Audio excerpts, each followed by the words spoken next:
Tonight, I am absolutely thrilled. We are here with a very special guest. We have ultra runner, award-winning blogger, filmmaker, podcaster, and Wild Ginger Running patron. It's John Kynaston. Woo! Thank you very much. How are you tonight? Yeah, I'm great, thank you. It's a great honour to be on your show. It's one of the things that has inspired me over the years, Claire, just watching your channel and some of the things that you've done, and it's certainly given me lots of ideas of things that I've wanted to do as well. Fantastic. Well, we're going to talk about all of these things tonight, and I'm just so impressed, especially with your YouTube channel. It's such a fantastic resource for anybody doing the races that you have done in the past. So if you're not familiar with John's YouTube channel, it's just called John Kynaston. Very simply, just type it into Google. You'll find his blog, you'll find his YouTube channel, you'll find his podcast, and just make sure you go there and just have a look through all these fantastic resources, and we'll be talking about some of the races that you've been doing over the years, John, so really excited. But first of all, I just want to read out some fan messages for you to just get us all in the mood. So first of all, Hannah Neal says, "Yay, I love listening to John's interviews and watching his YouTube videos." And Di says, "Claire, a huge thanks. I genuinely think John is such an interesting character in the sport and has completed so much, but is so relatable to all runners. I wish him all the very best for the future and hope to catch the live chat." So hope Di is listening tonight. Then we've got Jabin, who is a fan of Run to the Hills. He says, "Great, I love listening to Run to the Hills," which is John's latest podcast, which you all must go and listen to after this. And Becky McCoy says, "Cheer Chad, keep emailing me about Run to the Hills podcast. I'll have to have a listen." Yes, Becky, you will. So yeah, tons of people on the live chat, and I'll read out some messages. If you want to type a message to John in, then go ahead. I'll be reading those out in a minute, but I think probably we should start with a question so that I can stop chit-chatting. Let's just talk first about your blog, John, because you've sent this picture here of your ultra running diary, which heads up your blog. You've got all these plans for 2020, and you've got this long-term goal to run the 100 ultras by your 70th birthday. I can't even believe you're approaching your 70th birthday because you look very young and fresh to me. But yeah, just tell us how it all started with was it the blog first? What happened? Yeah, it was funny. In 2006, I discovered ultra running, and I heard about the West Highland Way race. And I'd been injured for quite a few years up until that point with a calf injury, and I finally got it sorted out, and I was looking for a new challenge. And I'd done a marathon in my mid-20s, but never really enjoyed marathon road running. And I've always loved the hills, I've always loved being in the mountains, and I heard about the West Highland Way race, and I thought, right, that's what I want to do. So I got in touch with the organisers, got a place for 2007. And then I discovered blogs at that point as well. I had a friend in the church I was involved in Paisley, and he was going to America to study for a year, and he said he was going to share his journey on a blog.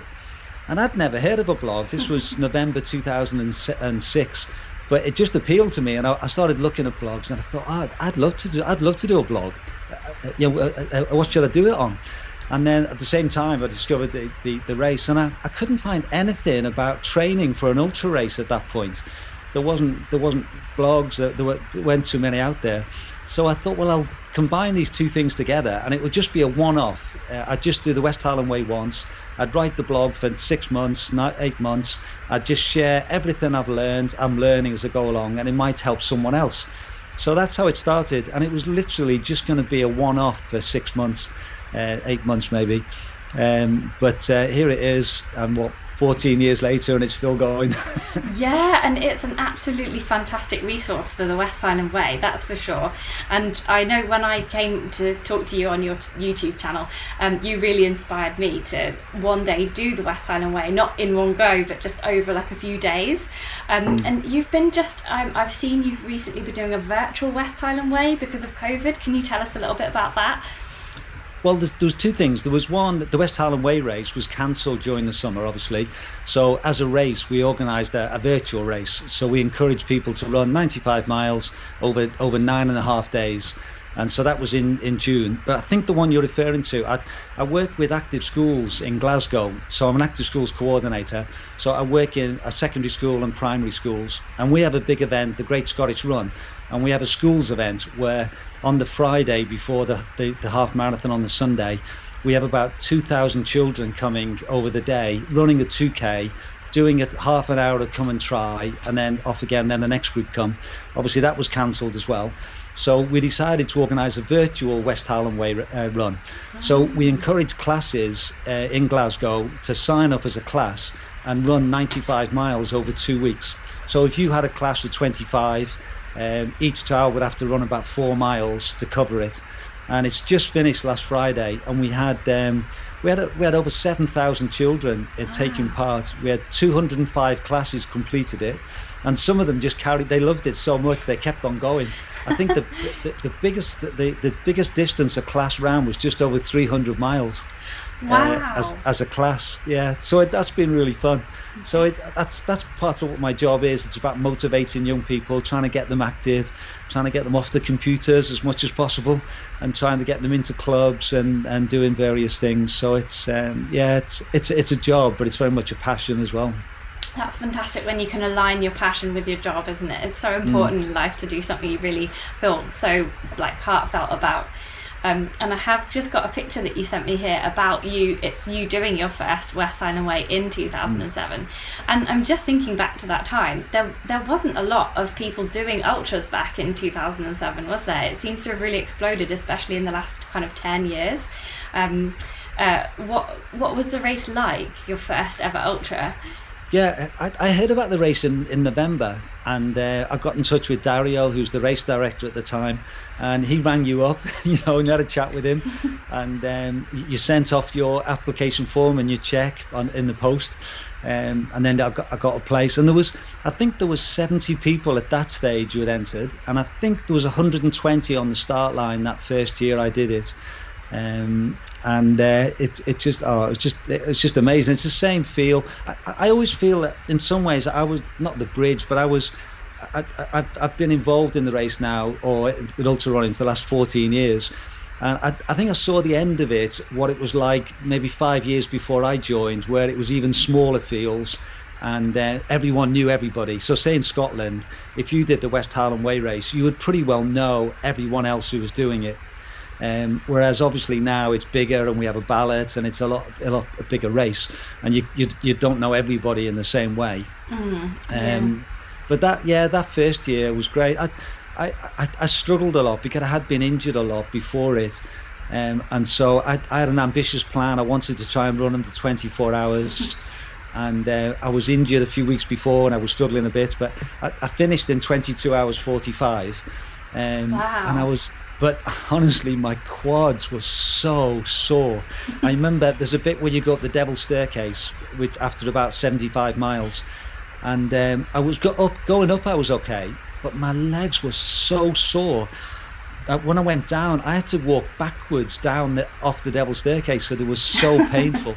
And so I was really pleased to finish it.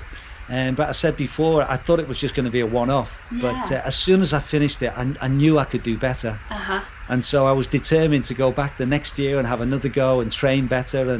And that's what happened. And then I'm still doing it. I still, I just love the whole atmosphere of ultras and being involved in them, not running, on the support side and helping out. And how many times have you done the West Highland Way then, that specific race? Yeah, I've done it 6 times now. Yeah, and my best time is 19 hours 51:59. Amazing. When I was 50, I'm pretty proud of that one. And so that was, and I think it's always been that if you can run under 23 hours, that was seen as a standard of a good club runner, because you start at 1 a.m. and you finish by midnight, so you've ran it on the Saturday. But the 20 hours was always something which I wondered whether I could do, and that was always a big goal for me, to try and get under 20 hours. And my second year, I made it by 27 seconds. Wow. I finished in 19 hours, 59:33. I was literally just inside. And then the following year, that was my best ever. Wow, oh, that's amazing. And we are going to come on, we've got some questions from patrons about your training, so we'll get onto those in just a bit. But then I just want to fast forward a little bit, because you obviously got really into the ultras, and you've sent me some really lovely pictures of you doing 3 other races, which presumably are some of your favourites, although this one is the Hardmoors 55 in the Beast from the East. So this is a great photo. I don't know who's taken this, but it is basically, for those listening on the podcast, it's John and Katrina running the Hardmoors 55. You can't hardly see them in this picture because the lens is just covered in snow. So John, can you just tell us a little bit about this? And like you're like 10 years on from your first race now, so you're presumably a lot more experienced. What was that Hardmoors 55 like for you? Well, the Hardmoors series, our good friends John and Shirley Steele organised those races, and I've done pretty well most of their races. And I've done the 55. I did the first one, and I've done 6 now. And my wife Katrina got into ultra running about 8-9 years ago. I think she was fed up with supporting me, so she thought she might as well join. I'll have a go at this. Yeah, and she's a great runner. She's done a marathon in 3:42 as a 50-year-old. You know, oh she's a great runner. Yeah. So I'd said to her, if you ever want to do the Hardmoors race, then we'll do it together. And I said that the 55 is a great race. It's in March. The first year I did it, it was a bit wet and miserable. But after that, it's been great weather. So I persuaded her to do it. And then we were driving down on the Friday before the race, and there was all these warnings about the Beast from the East and the storm. And we set off, and it was just that photo was just coming into Osmotherly. A lady called Anne Brown took that photo. And you just couldn't see. It was just thick snow, and it was like that for the rest of the race. And we got to Kildale with about 12 miles to go, and we were in the checkpoint, and we were really cold. So I said to Katrina, let's get some coffee and soup and warm up before the last 12 miles. And just before we were about to go, the marshal said, who's stopping here? And there was about 30 or 40 people in the hall, and at least half put their hands up. And I looked across at Katrina, and she had her hands down. She wants to finish it. And then, honestly, Claire, literally, we were just about to stand up to go, and the marshal stood up and said, I'm afraid we're going to have to cancel the race. And it got stopped. Yeah. Oh, no. So if we'd left 5 minutes earlier, we probably would have got to the end. But it was just one of those experiences. It was an amazing race. And I've never been so cold in a race. I remember our water bottles froze in the water bottle as we made our way to the checkpoint.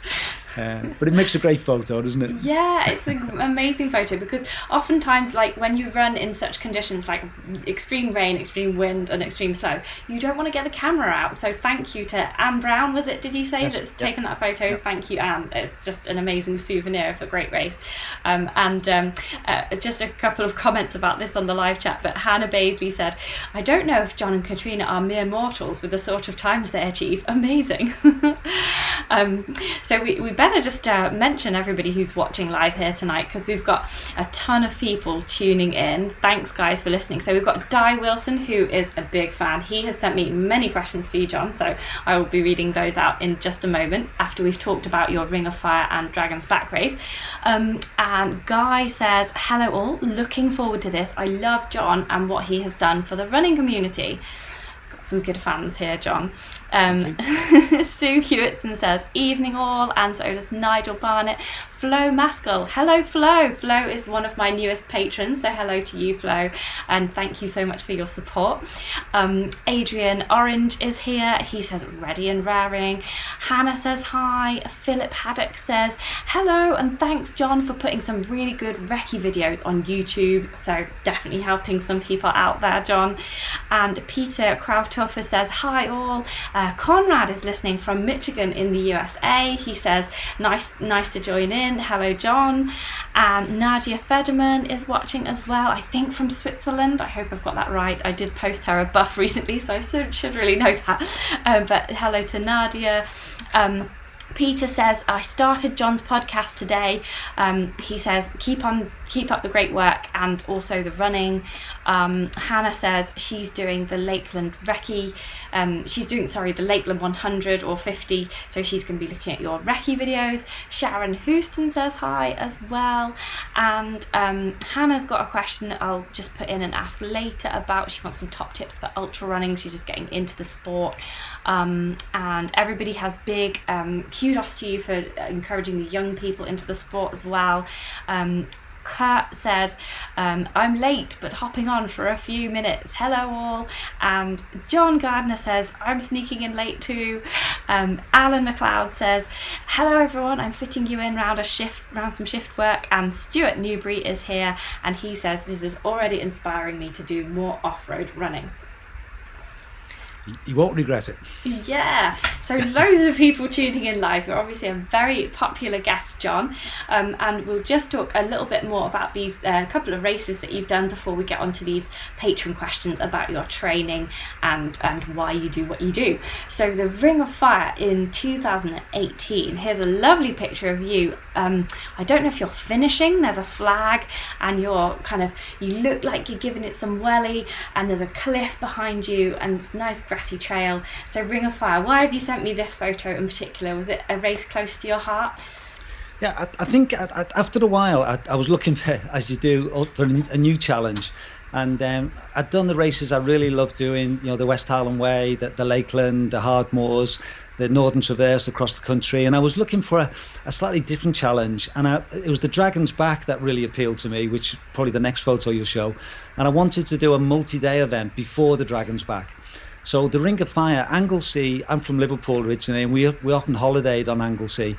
And it really appealed to me, the idea of running right round Anglesey. And it's based on 3 days. So you start on Friday afternoon and you do 32 miles the first day, and then 65 on the Saturday, and then finish with another 33, 34 on the Sunday. So it's a 3-day event, and I thought that would be a really good preparation for the Dragonsback, and to sort of learn what it's like to be able to sort of run 3 days on the run. And it was just perfect. I really, really enjoyed it. The guys who organise it, they live on Anglesey, or they're from Anglesey, and they just want to showcase the island, and all the checkpoints are all their mates basically and their family friends. And so there's a lovely atmosphere about the whole event. And I just really enjoyed it. And it's an amazing route because you're running on obviously right round the edge of the island, on the edge of the island. So it's tougher than you think because there's a lot of flat bits but are on beach, and some of the beach is big stones that it's hard to run on, others soft sand. So even the flat bits you still have to work quite hard really, and particularly the Saturday, because it's a long day. That is long. I think I was out for just under 17 hours for the Saturday. Yeah. And then it starts at 6 o'clock on the Saturday and 6 o'clock on the Sunday. Wow. So I must have finished round about 11:30 on the Saturday, and then you've got to be up and ready to go again at 6 the next morning. Oh my goodness, that is an ultra sandwich and a half, isn't it? That's 35, right. 64, 35 or whatever it was. Wow, I think I would love to do that one if it wasn't so long on the Saturday. That sounds like that would kill me. But fantastic achievement that. That's really brilliant. And then, so you used that as your training for the Dragonsback in 2019. Here you are looking very buff. There's a thigh muscle, just like a giant thigh muscle on your left leg there as you're going down this hill, and you seem to be ahead of loads of people behind you. It's like a rocky summit. Do you remember what day this was and where that was? I think that was day 2, because it's a 5-day event. Starts at Conway, finishes a place called Llandilo, just under 200 miles. But the key thing about the Dragonsback is it goes over all the peaks. So the first 2 days particularly, you go over a lot of mountains, and it's a lot of really tough terrain. I was 60 last year, and I really wanted to do something which I thought was going to be at the edge of my ability, and this was. And I knew I had to get most things right to be in my preparation, my training, and then my mentally on the week itself. And I just absolutely loved it. It was an amazing event. It was really well organised by Shane Orley and his team. That the whole thing is just so well done and professionally well done, and you just feel well looked after. An amazing route. We had great weather as well, which always helps. But I just absolutely love that event. Yeah, oh, it looks amazing. I'd love to do a recce of that route and put it on my channel. So these races, did you make films of all of these races, the Ring of Fire and the Dragonsback? Did you make films as you went, or is it just certain ones that you make the films of? I must admit, the Ring of Fire I did a film of, but the Dragonsback I decided not to. I thought that if I was trying to make a film as I went along, and I missed the cutoff by 20 minutes because I was taking a film, I would have been really annoyed. So I made the decision not to. So I did 5 recce weekends in the year leading up to the race, and I did lots of films of those. So I've done 5 films sort of leading up to the event, and that was quite nice because there's loads of overseas overseas runners that take part in the Dragonsback. And I'm not exaggerating, but I would say a lot of them, thanked me for the videos that I'd done, because they couldn't recce the course. Yeah. And so just to be able to get a sense from my videos, what the terrain was like, what the views were like, and just getting a little bit of insight really helped them. So there was some really nice people who thanked me for those. It's funny because I do them primarily for myself. So the Lakeland ones, I did them with my friend Dave, and I knew I was only going to cover each section once in the lead up, and you do forget what bit comes where. So I made them to help myself really in my preparation, and same with the Dragonsback. But it's always for me it's a real bonus when other people benefit from them as well. Yeah, so it's sort of like a diary thing for you, as well as the kind of the external help that it gives to other people. That's cool. Yeah, and I would say that my blog's the same. I primarily write the blog for myself, so I've got a great resource now. So if I want to go back and do a race, or I want to think about what my training was like 5 years ago, I can read my own blog and I can see some of the lessons I've learned. I always do a race report, and I try and include the lessons I've learned from that race. And you forget, don't you? I do. And then, so it's good to be able to look back and read them again. I thought, oh yeah, I learned that, and make sure I don't make that mistake again, or whatever. So that they help me, and if they help other people, obviously that's a real bonus. Yeah, it's just a bonus, because you can learn stuff from other people's mistakes, can't you? But really, you kind of have to make a few mistakes yourself as well, because what works for you might not work for another person. So that's just sounds like a really good thing to do. So we've got some questions now from patrons. So John is a patron. Thank you so much for your support, John. It's really fantastic of you, very generous. And patrons are basically the people who fund this channel. They support Wild Ginger Running, and there's a link to Patreon just below the logo, just over there, patreon.com/wildgingerrunning. And so I prioritise patron questions in all of my interviews. I must say as well, Claire, I've really enjoyed being one of your patrons. Yay. I think you look after it as well. You give us extra things, and I've got a nice buff that you sent. And I do think I would encourage people to support your channel, because I think what you do is great, and you provide a lot of great resources for us to use. So thank you very much. Oh, thanks, John. Yeah, I do try to give everyone preferential treatment, and if anybody has questions, I always prioritise answering those questions before any random people that just pop up on the channel.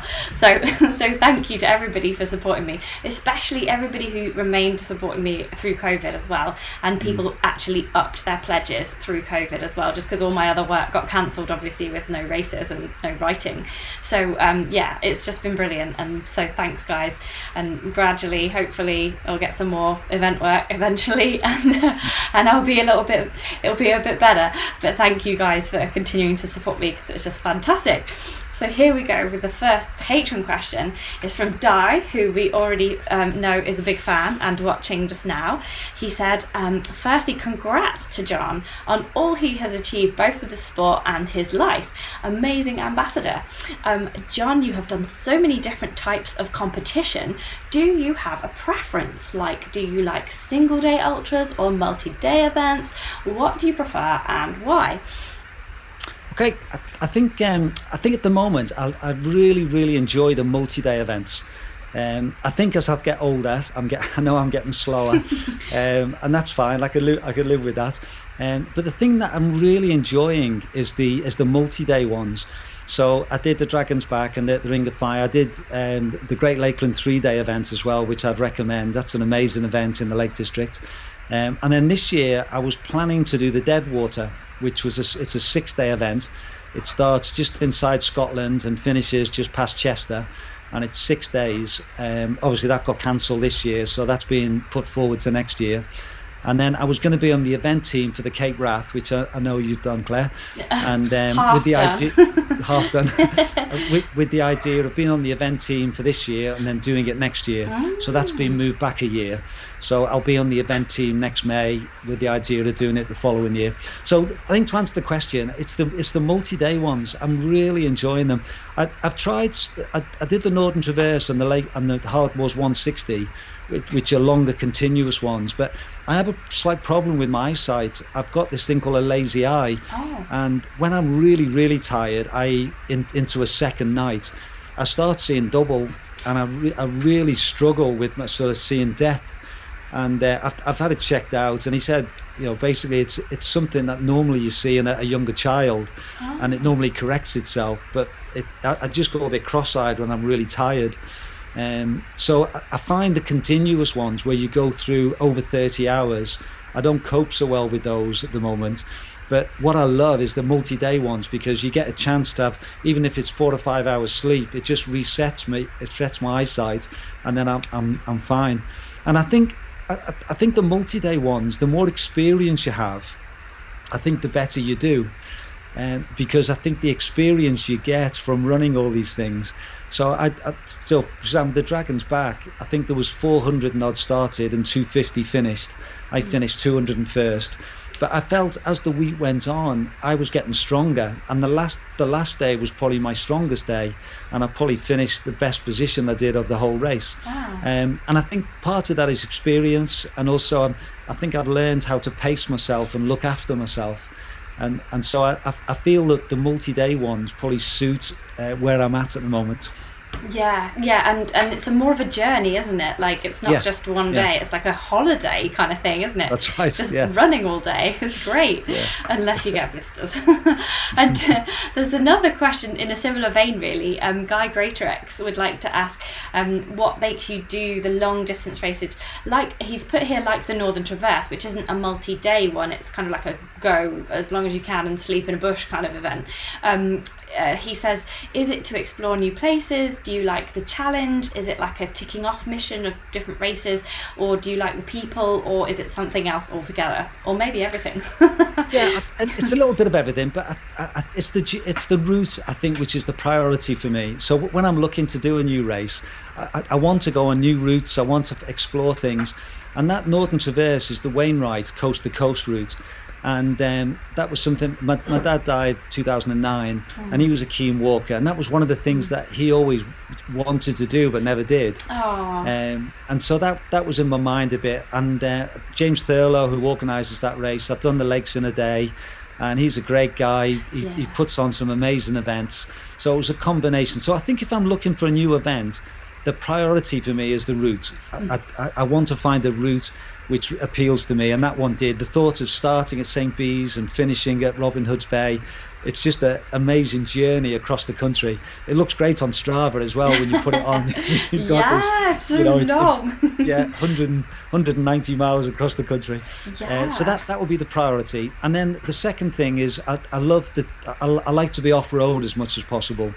I love the routes which go over mountains, so Dragonsback, Northern Traverse, where you're going over the tops, because that just adds in a lot more to me. I must admit, things like a 24-hour races around a track, they don't appeal to me. I understand why people do them, but they don't appeal to me. It's I got into ultra because I love being in the hills, I love being in the mountains. And so it's the priority is choosing a route. Yeah. I totally agree with you. I but I can't see why anyone would want to run around a track for any longer than 5k. Everyone's different though, aren't they? Yeah. You know, there's in our last podcast in Run to the Hills, we interviewed a couple of people who did Mark Coburn's races. You know, and he has those races up and down a hill 40 times or run through a tunnel, and they appeal to certain people. And that, I think that's the great thing about ultra running at the moment. There's a whole variety of stuff. So there's things that appeal to you, there's things that appeal to me, and then there'll be totally different races that appeal to other people. And so there's something for everyone, isn't there? Yeah, and we can't have just everyone doing exactly the same races. They would be full. Right. Yeah. They're full enough as it is. Yeah, let's get lots of different races. Cool, so that's what you like about racing. And we'll come on to your training in just a minute, because we have got some questions that have popped up on the live chat about your training as well. So I've just made a note of those. But you've kind of already covered this, but I must just ask you, from John Moisey. He said, John's videos of races are an absolute go-to for information on race routes and what sort of thing to expect. And also his knowledge base on the West Highland Way race is second to none. He's an absolute font of knowledge. What inspired John to start documenting his races and training in this way? You've already kind of covered it, but just in a nutshell, let's cover it again, just for John. Yeah, I think I've got one of those personalities that just love to record things. I was talking to my mum recently, and when I was a kid, I used to love sort of writing things down and making lists and stuff, and I love spreadsheets. So I like a good spreadsheet. Yeah, so I think when I got into running, I just love keeping a record of how many miles I've run and what I've done. And I remember, say, for example, the West Highland Way, Ian Beattie, who's the race director now, has become a really good friend. And I remember running with him a couple of times, and he says we have checkpoints that are roughly between 6 and 10 miles apart. And he says what he likes to do is to split it up a little bit and to make little mini sections. So I just take this to the next degree. So basically, the West Highland Way, I split it all up into between 2.5 and 4 mile mini legs, and I've got them all marked off. And so I just love that idea of just running 2.5 miles, because that's doable. Yeah. And then once you get to that first one, then the next one's 3 miles, and I can run 3 miles, and then before you know where, you've run 60 miles. But if you just break it down into little chunks, it just makes it more doable, rather than if you start at Mulgai and you think, I've got to run 95 miles now, how can I do that? Whereas I can run 2.5.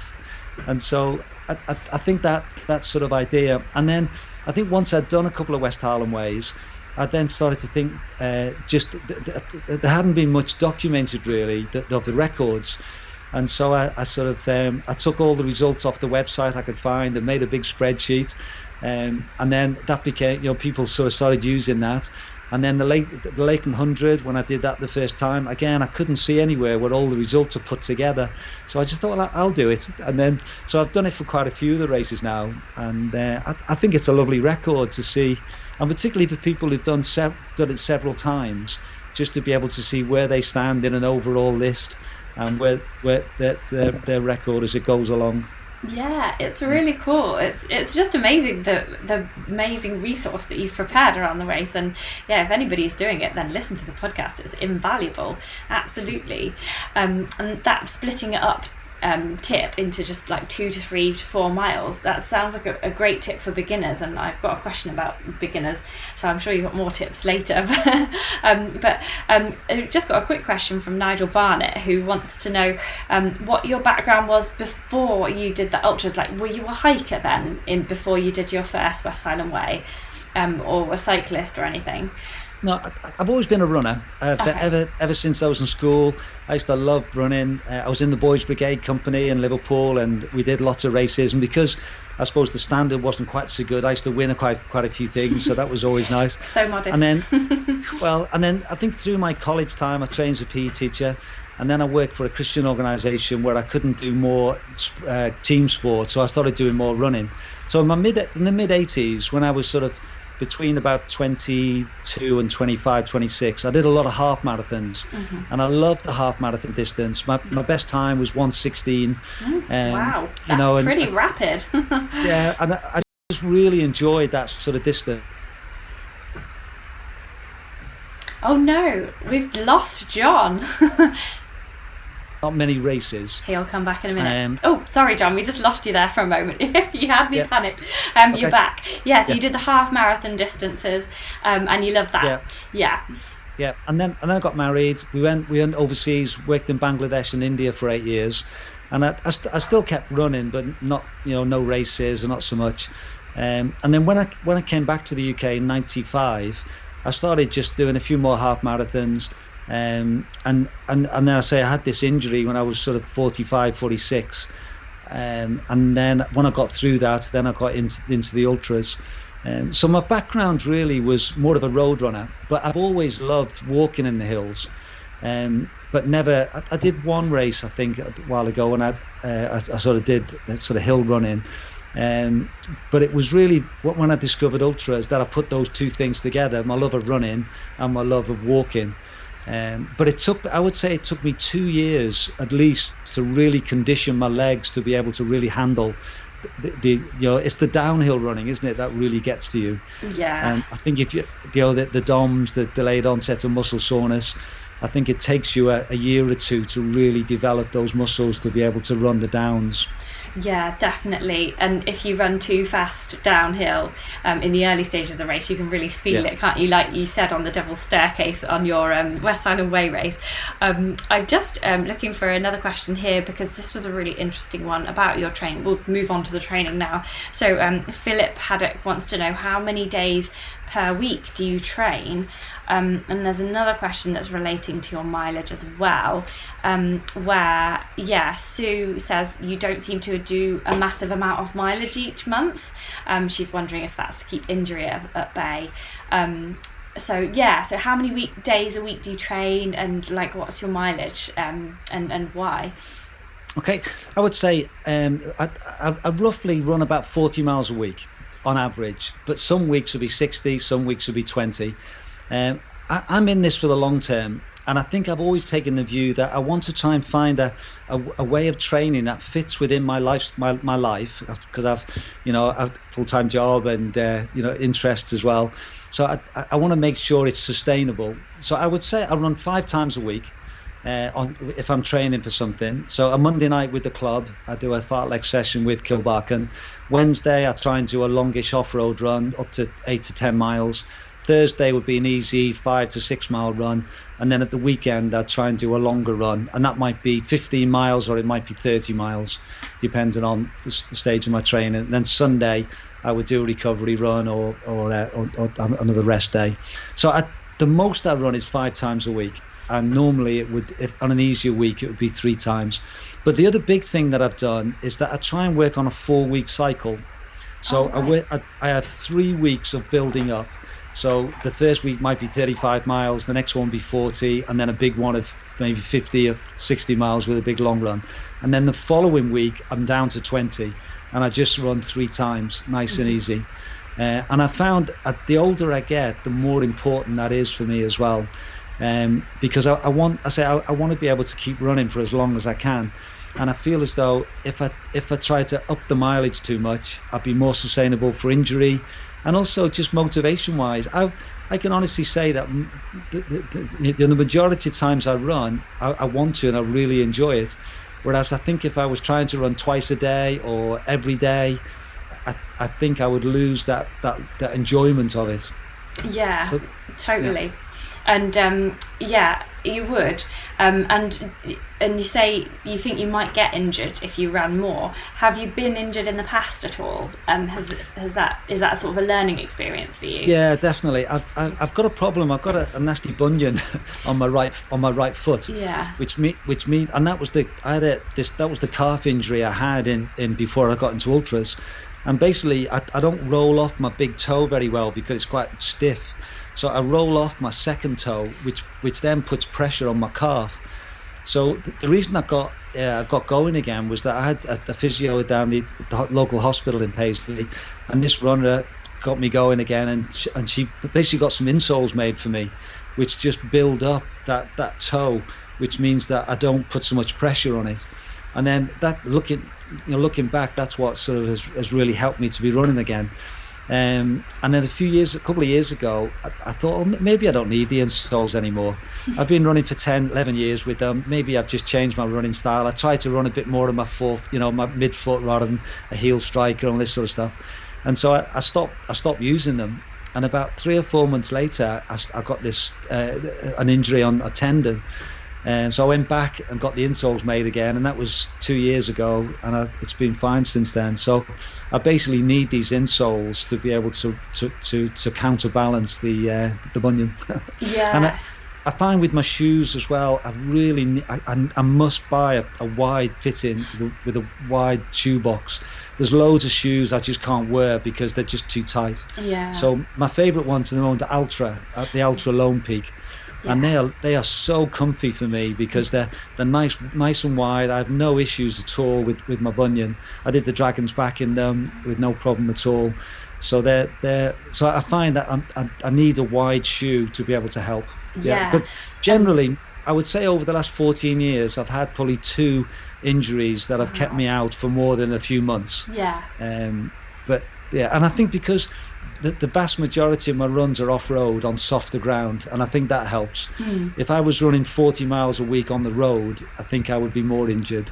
But because I do anything over 10 miles is off-road, and that helps. Yeah, definitely the soft surface definitely helps there. I'm sure that helps, and also like the difference in terrain, you're using different muscles every time you put your foot down, aren't you? So it's not just repetitive muscle like overstrain injury.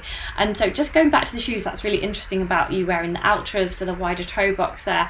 But do you find like that your insole sort of makes the zero drop a little bit different? Because I can't wear Ultras personally because I need a bit of a higher drop than zero drop. So the insole, does that sort of lift you up a bit, or how does that kind of work? How does that make the zero drop different? I'm not sure actually. I wasn't aware that Ultras were zero drop. Yeah, they all until are. I started. Until I used them for a while. So I think because for me the comfort is the priority. So if Ultra are zero drop, but they're comfy shoes, then I've learned to run with them. So I'm not sure if I can answer your question from the technical side. I just wondered if the insole sort of lifted you up a bit, or if it made it a bit different. But possibly, but the insoles I've got don't do much to the heel. It's more around my toe, and I've got on the right foot, I've got like a high arch, so it just builds up. Because the physio was saying that when I land, I would land and then drop, land and drop. So the insole just means that when I land, I don't have that drop as well. So so that seemed to be the priority. But before I used the Ultra, I used Hoka when they came on, and the first generation of Hoka, I know they didn't look so great. But they were great for me because they were again a really wide fitting. And then over the years, they've narrowed a bit. Yeah, I know they got one or two models. The ones I've had, like they really squished my feet. They've got a wide fit though to some of them, haven't they? Yeah, but even I've tried some of the wider fitting ones, and they're still too narrow for me. Because I just need a wide one. Yeah. So I think to answer your question, I'm not sure about the zero drop. Yeah. But for me, the wide toe box is that it sort of outweighs any disadvantage. Yeah, they definitely. If there is one. They are the widest shoe around, aren't they? They're really, really good. And Sue, who just asked you that question, she is listening right now, and she says, "I'm an Ultra fan too. Thank you for answering my question. Really interesting, John. Thanks." Pleasure. And Philip Haddock is listening live as well, and he says thank you. And Nigel Barnett says, great answer, thanks John, and he loves his Lone Peaks. They suit me, they suit him really well. And Gordon Parton says, interesting things about insoles. He suffered from plantar fasciitis, and the only thing that helped him to fix it was using Vivo barefoots, and he strengthened up his feet. So yeah, like lots of interesting. Everybody's feet are different though, isn't it? It's just so hard to say, oh yeah, I need this thing, or you need this thing, you need that thing. You've just got to do it individually, haven't you? And so now we come on to a question from John Gardner, who is actually my first ever patron. So he has supported me for a long time, so definitely better ask his question. And he says, John is a lot like me. Please ask him how his age influences his training and his recovery. For example, he rarely trains for more than 2 hours at a time, and usually every other day. Why? Does he weight train? Will he disclose his height and weight? Yeah, so that's the first part of his question. Then he has another part of the question which I'll ask you in a moment. So he wants my height and weight? Yes, yeah, he wants to know if he's really like you, I think. Okay, I think I'm 5'9.5", and I try and keep just under 12 stone. I think that's my fighting weight. If I go over 12 stone, I do feel a bit heavy. I've got down to as low as 11.5 stone before the Dragonsback, but my wife wasn't impressed. She felt I looked a bit sort of a bit ill. Yeah, a bit so emaciated. I think just under 12 stone, I feel comfortable at that weight. Yes. Yeah, okay.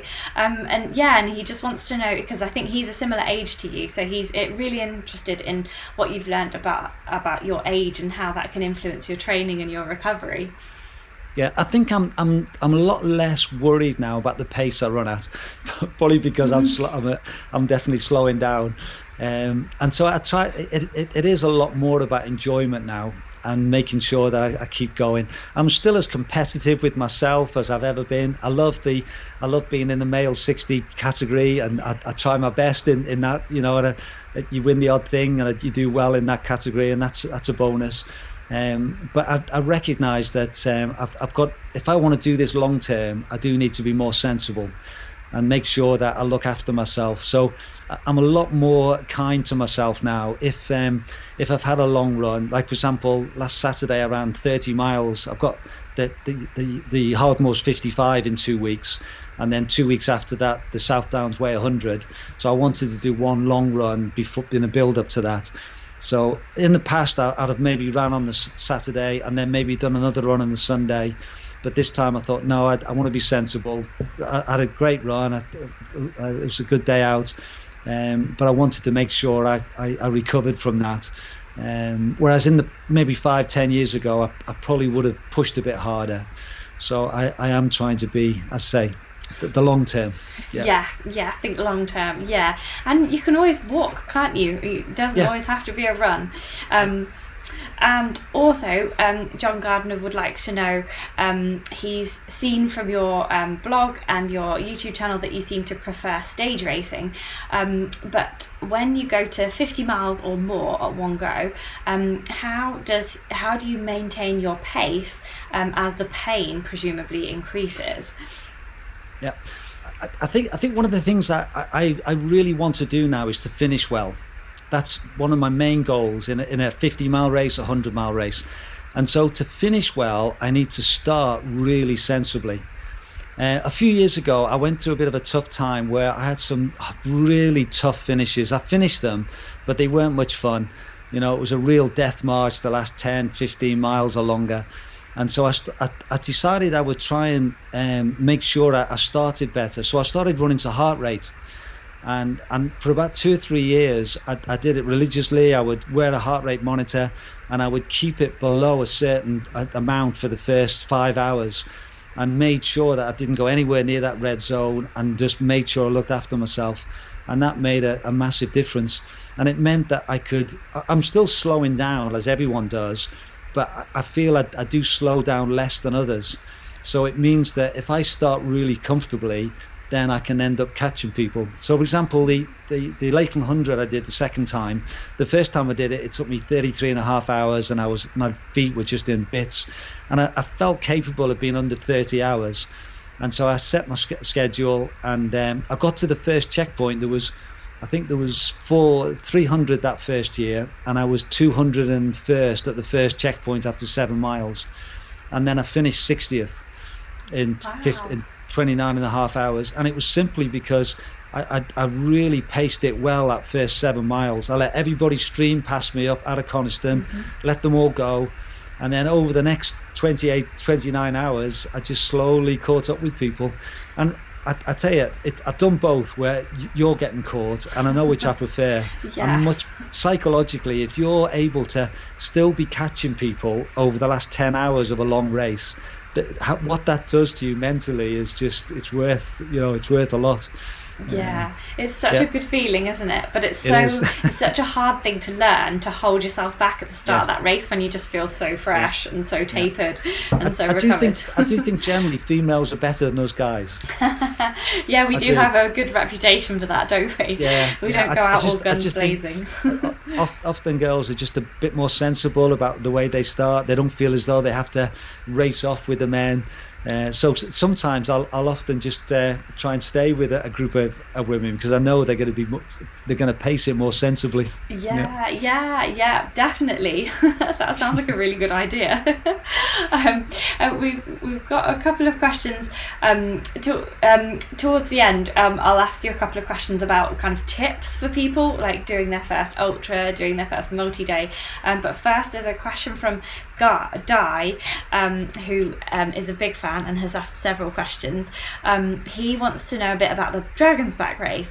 He says, having watched your journey and successful completion of the Berghaus Dragonsback race, do you think your success was because of everything you've done over a long period of time to get you to that point, or the training that you did, or the recce's, or everything? And also, do you want to go back and do that extra day that they've added in now? Do you want to do it again? Okay, I would say there's three things that really helped me. The first one is that overall experience. I think by the time I did the Dragonsback, I'd done almost 50 ultras by then. So I'd learned a lot. I'd made loads of mistakes and learned from them. So that was the overall thing. The recce's, I really wanted to do that. My friend Andy Cole said to me, if you want to do this race, I'll do them with you.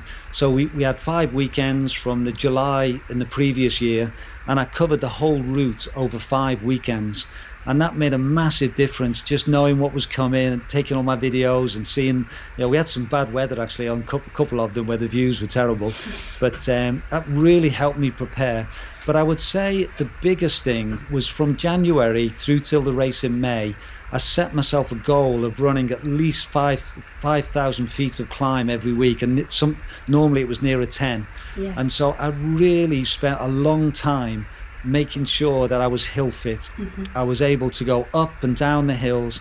Obviously, living in Scotland is great. Mm-hmm. Within an hour and a half, I've got loads of Munros 3,000 foot climbs that I can do regularly. So I was doing at least a big day every month, and normally every week I'd do at least a Ben Lomond. After work, I'd drive over, go up and down Ben Lomond, which would give me 3,000 or 4,000 feet of climb each midweek. So I think I felt really prepared for that race. I really worked hard, and I was able to get up and down the hills well. And I would say in the race, the people around me, I was as strong going up. My weakness is running down, and the more technical it is, the worse I am. So I do lose ground and time on the downs, but not enough to sort of put me out the race or anything. Yeah. But I really felt hill fit. Yeah. And I think anyone doing the Dragonsback, that would be the biggest tip I would have, is to just go up and down as many mountains as you can in the preparation, because I watch people in that race, particularly those coming from overseas or hadn't done much hill work. They might be a great over 50 miles on an undulating course, but if you're not hill fit for that race, it's going to find you out. Yeah, those hills are really steep, especially the first day is like 40 the first 2 miles days. over the Welsh 3000ers, and then Crib Goch to finish. It's crazy, which incidentally is behind you, isn't it? Crib Goch there, and That's then right, Snowdon yes. on your right hand shoulder is Snowdon just peeking up there. So they've obviously changed the Dragonsback for this coming year. Well, fingers crossed that everything will get back to normal, and it's got a little bit longer. Are you tempted to do it again with that extra distance? I am actually. It's funny because I thought it would be a one-off. I thought, it's one of those, it's quite expensive to enter as well, and I thought it would just be once, and that I've completed it. But I must admit, now they've added the 6th day, and it just seems to complete the journey to go from the sea to the sea. So yeah, I think I am tempted. Not next year, because I'll be doing I've got this dead water race I want to do. Oh, Yeah, we'll talk more but about that. yeah, I'd be surprised if I don't go back, because Yeah. I loved it so much, and now that it is an extra day, it's that extra incentive to do. Ah, you heard it first here, everyone, unless you've been talking about it on your Run to the Hills podcast. Fantastic. Di does have one more question, but we'll leave that one to the end because it's kind of like a nice ending question. But John Gardner, whose question you previously answered, he is watching live as well. Everyone's watching live tonight. It's fantastic. He says, thank you so much for sharing your answers, John. You are definitely an inspiration for blokes like me. I have a 50k in 2 weeks' time. I will start a little more slowly this time. Excellent. There you go. And I guarantee you'll enjoy it more. Yeah, I really think so. And I think everyone kind of panics at the beginning, don't they? Because everybody else does hair off, and I don't know why they do it or how. But you do kind of get caught up in the flow of it, don't you? And it's been realise interesting you're out of breath. And yeah, on the Run to the Hills, we've been reviewing different races. Yeah. And it's been quite interesting. The North Downs Way and the Hardmoors that we've covered, the more time trials now, but obviously because of the COVID. So people set off in groups of 5 or 6, and in 3 or 4 minute intervals. And a few of the people that we've interviewed have said that it's actually helps them, because instead of being in a mass start and you get sucked along with runners, if you're in a smaller group who have all said that they're aiming for this time, so they're put in the same group together. Yeah. And so people have found that it's helped them to set off at a more sensible pace. So that's been an interesting part of the races at the moment. Yeah, that is super interesting. Yeah. That is, it is really hard when you're surrounded by a huge group of people, because obviously you're anywhere in that scrum, aren't you? And you could be next to someone who wants 20 hours and you could be aiming for 24. So yeah, that's super interesting that you've noticed that. I'm just going to tap you up for some tips here now, John, because you seem very learned, and you record everything. So Hannah Baisley says on the live chat, as someone just getting into ultra running, she's got her first one at the end of the month, COVID permitting, what would your top 5 tips be? So just to put you on the spot there, John, just pluck 5 tips out of the air. Okay. I think for someone doing the first one, I would say one of the most important things, or tip 1, would be to start sensibly, and as we've just been talking about. Yeah, that's right, and I do think that's really good. Second tip, I don't know what ability she's at, what sort of pace, but I would say to walk all the hills. Don't be tempted. You probably can run some of the hills in the first 5-10 miles if you're fit and prepared. Then it's easy to, she's probably capable of running them, but I don't think there's any advantage in doing that, because it just means that you'll pay for it later on. So that would be another one. I would say another key tip would be the checkpoints. I think a lot of people who do ultras for the first time waste a lot of time in checkpoints. They spend far too long. They think they've only been there for 2 minutes, but they've been there for 10. And if there's 5 checkpoints and you're there for 5 minutes longer than you should do, then you're adding a lot of time onto that. So I would say that's a key thing. Another one was what I shared before about breaking it down. So I don't know how far is it? She said she's running. I don't know. I'm not sure. She might tell us later, but maybe we'll call it 50k. Yeah. Okay. So if it's 50k. Then that's quite formidable if you've not run that before, and it's hard mentally. Whereas if she broke it down into 10 5k runs, so there's 10 park runs, and she's probably done a park run or that sort of distance, and it's just more manageable in your mind to be able to do that. And so I would say that would be a key thing, to break it down into bite-sized pieces. And then the final piece of advice I would have is to really enjoy it, and to learn as much as she can. So the first one, every race you do, you learn from. So that's why I love writing race reports, and I try and write them within a day or 2 of doing the race when it's fresh in my mind. And I try and be as honest as I can. So obviously there's some races that do go well, and that's nice, and you learn from those. But the ones you learn the most from are the ones where things have gone badly, and you've gone off too quick, or you've not eaten the right stuff, or something's happened. And if you can write it down, and even if it's notes for yourself, then that would be a big thing. But there's 5. Will that do? That is great. 5 tips from you there, just off the cuff, like with no prep for that. I'm very impressed by that, John, and really good tips as well. Those would be exactly the same from me. And now I need to tap you up for some multi-day advice, because Flo Maskell, new patron, she has a question for you, John. She says, what would your advice be for someone looking to do their first multi-day event in terms of training and preparation? So like maybe just a couple of tips, just key ones maybe. Okay, I would say do it, because multi-days are great, and I say that it just adds something else onto it. I would say a couple of key things for me on the multi-day. One is to see the whole thing as an event. So I think it's easy to see the running bit, and then you sort of recover, and then you start again. But that bit in the middle, whether it's 3 days or whatever it is, that's just as important. So things like with the Dragonsback, what I did is, as I came in, the last mile, I started to prepare for the next day almost. And so I didn't hammer it into the campsite. I tried to start easing off, so that I could finish feeling okay, rather than if you run right to the line, then you get really cold very quickly, and you start seizing up. So to use that time to make sure you prepare well. So as soon as I got in, I got warm, I got some food, I got myself ready, and made sure I slept well. So that campcraft is just as important in a sense as the day, and that's something which is different to a if you're doing a 50-mile race, you can finish and give it everything you've got, because you can have a week off, 2 weeks off, and you don't have to run again for a while. So you can finish with 0 in the tank. Whereas in a multi-day, you've got to think about the next day and the next day. So make sure you see that as overall. And I would say that the training, I would practice a bit on running 2 or 3 days on the run, because if you only run one day, and you don't know what that's like. So I think that is a key part of a multi-day, is learning how to start off the next. You've done 30-40 miles in your legs, and then you start off, and it's a different feeling when you've got legs that have already done 30 miles the day before.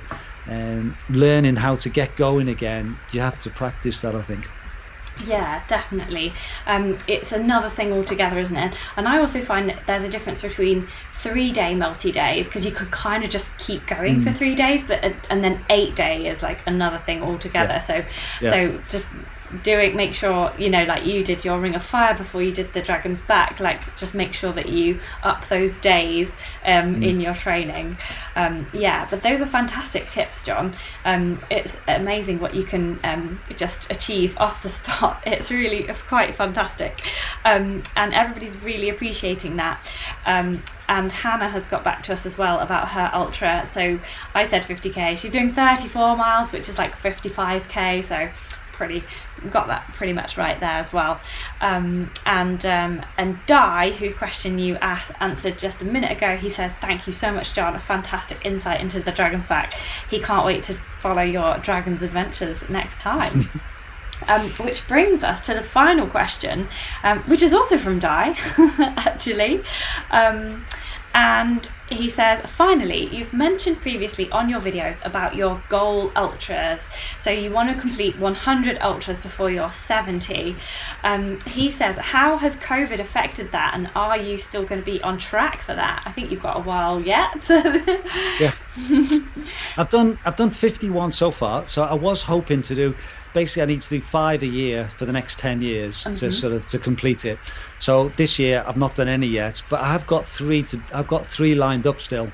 So I've got the Hardmoors 55 in 2 weeks, the South Downs Way 100 2 weeks later, and then the Tour of Helvellyn in December. So I will get 3 in this year, hopefully. Yeah. So yeah, I've got enough time. So I might have to do 6 or 7 one year, but I'm going to try and sort of just space it out. But I think 5 a year is, for me, is enough. I have friends who do twice that many or more, But again, I do like to do the best I can in every race, and I think if I try and do too many, then I'm going to, I start treating them as training runs, and I don't like that. I like to give my best in every one I do. Yeah. But it might be that as I get older, I might end up doing more 50-mile ones rather than all 100-mile ones. Yeah. So I might be a bit more sensible in the second half of this decade. We'll see. Yeah, and Guy says, would you do Cape Wrath? And I know you've mentioned that you were going to do Cape Wrath in a couple of years. You could count, because some of those days are ultras. So I think like maybe even 5 or 6 of those days are ultras. No, so you could count all 5 of those. No, I'm not. No, it's one race. One race? You're doing it the hard way. I know. I did think about that, because the say, for example, the Ring of Fire, it's 30 odd miles, 60. So you could count that as 3, but it's one race. So I just feel morally for myself that I'm counting it as one race. Well, that's very good. You've got to set the standard somewhere, haven't you? That's right. And did you mention? You said Deadwater? Do you mean Badwater? That one in America? No, it's called Deadwater. Deadwater. I haven't heard of that. It's organised by Beyond Marathons. Oh, okay. He did it 3 years ago now, and there's only 50 people. It's quite a small event. And you start, it's a place called Deadwater, just inside Scotland. Oh. And then you go down the spine of the country. It's based on a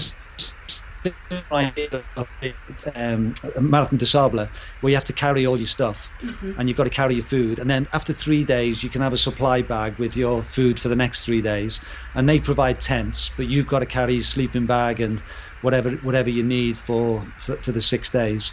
So it's, I think there's a long day like there is in Marathon des Sables, which is I think sort of 60 miles, but the other days around about 30 miles a day, 35 miles. Yeah. So another one race there. You're making it hard for yourself. I am. I know. Yeah. Oh well, it's been really cool to chat to you tonight, John. Can I just mention one thing? Sure. I'm going to read out some more stuff as well. Just the run to the hills. That I think I just wanted to share with that, because I started a podcast with the West Highland Way in 2012, and I've always enjoyed doing that. But I really wanted to maybe try and do something which was wider than that, just one race. And during the lockdown, I started doing some live interviews on my Facebook page, and you were one of my guests. That was lovely to have you on. Yeah, that was fun. And I started thinking a bit more about, I'd like to maybe take that further. And so I think there's a little gap in the market, in the sense of having a podcast which was about a race that's just gone on. So I was thinking about doing this, and then Tim Taylor from Cheer Charge got in touch, and the guy who was doing his podcast, Run to the Hills, was moving on, and Tim asked me would I like to take over. So we're up to it. We've done 8 episodes now, and I co-host that with Edwina Sutton, and I'm just really enjoying that. And again, it's been lovely having some feedback on that. So if anyone would like to listen to it, you can find it on all the main podcast providers. It's called Run to the Hills, and we try and review a race every week, basically. Hopefully once the races get going again, there'll be more races to review, but we've had plenty of it already. So And how do you review those races? Have either of you done them, or do you find somebody who's done them and talk to them about it?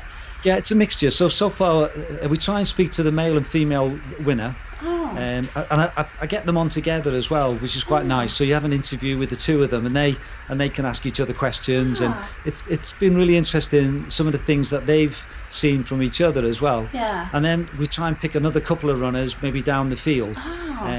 So it's not just the winners. We wanted to try and interview people from the front end as well as the end of the race in the middle, and so it's been a nice little balance, really. Yeah, it's really good. And you don't just do one thing in the podcast, do you? You cover a few different like a few things, do you? Like a few different people in there. Yeah, and also we try and do a top tip each week. So Edwina is the GB athlete. She's a very experienced runner. So each week we discuss something. So whether it's pacing, or whether it's finishing, or fatigue, or try and have something that we can share, some of the things that we've learned. And then we also have a competition each week, so we invite people to share their thoughts. So last week's was about, I did one about crews and about top tips of support. And then we've had loads of really interesting comments on our Facebook page, and so we'll have to judge the winner for this week's episode. Yeah. Oh, and what kind of stuff do they win? They win cheer charge bars or a bandana, because a cheer charge sponsor the podcast, so they provide the prize each week. Brilliant. Oh, that's fantastic. Cool. And how long is the podcast? Like, how long do we have to run for to listen to it all? Yeah, I try and aim for around about an hour, but they normally just go a little bit over, but around about an hour to an hour and 10 minutes. Yeah, and then it goes out as a podcast on the Friday, and then also as on our YouTube channel on the Saturday morning. Yeah, it takes ages to upload, doesn't it? Do you find that? Yeah, I do. Well, not the podcast. I take the the podcast, okay. Yeah, but the YouTube takes a while to upload. Yeah. When I'm uploading the films to YouTube, it takes ages. Yeah. So it does take ages. So that's brilliant. Brilliant. Everybody give that podcast a listen. This goes out as a podcast as well. It's just Wild Ginger Running Podcast. So there's 2 awesome podcasts for you to listen to on your runs, and both a little bit different, which is a really nice thing as well. So I've kept you for a long time here, John. Usually we do an hour, but we're just coming up to an hour 10. So thank you so much for your time and all your tips. I'm quite happy to talk about ultra running. Don't worry. Fantastic. Well, I'm going to read out some nice things that people have said about you, so that you can just feel that warm glow inside you as we come to a finish here. So Rob Manning says, looking forward to catching the Dragonsback and Lakeland videos, and thanks in advance because he's doing the Lakeland 50 next year and hopefully Dragonsback 2022. So he is really appreciative of all your things there. And there was a really nice comment for both of us from Peter Krafthofer. He says, I'm so happy that I found your channel, Claire. So many great people for interviews. So that is you, basically, John. He says, this is opening a new world for me. And he wants to come and run in Great Britain at some point as well. So we're inspiring people to come and visit us. And I'm just scrolling down, and it's another comment. I think I read this out from Di. Thank you so much, John. Fantastic insight to the Dragonsback. He can't wait to follow your adventures. And this is a good one. Andrew Ryder says, what a wonderfully clear speaker.